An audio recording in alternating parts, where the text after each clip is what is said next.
Hey, what's up everyone? Welcome back to my YouTube channel, and if you're new here, don't forget to click the subscribe button and hit the notification bell beside it for you to get notified whenever I upload new videos in this channel. Hey guys, for today's video, we're going to have another tutorial and I will teach you how to remove or hide Facebook books or books you've written on Facebook. So if you're interested, just keep on watching. And as you can see here, meron ditong books. And it was about 10 years ago. So paano nga ba ma-delete or ma-hide tong books natin sa timeline natin or sa about natin sa Facebook? And ituturo ko nga sa inyo kung paano. At ang gamit lang natin dito ay cellphone lang din. And as you can see, ito siya. Makikita niyo siya dito na sa about itong books na to. So, para matanggal natin yan, kakailanganin natin gumamit ng browser. Ang gamit ko dito is Google Chrome.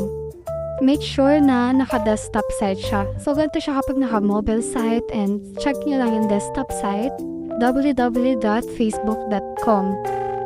And then, mag-login na tayo.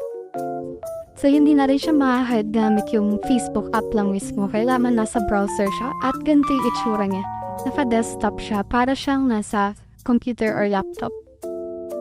So, first step, punta kayo sa profile niyo mismo. And dito, click niyo yung more. And nakikita niyo dyan yung books. Click niyo lang din yung books. So, ayan, mali pa yung na-click ko. Reels yung na-click ko. Pero nandito sa katabi na yung more. Click niyo ulit yung more. And then, hanapin niyo dyan yung books.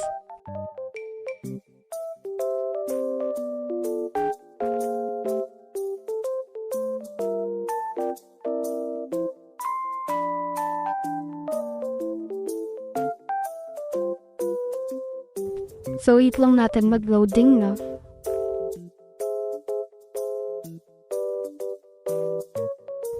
So, ito na nga siya. Itong mga books na to, nilagay ko pa siya 10 years ago, as you can see dito.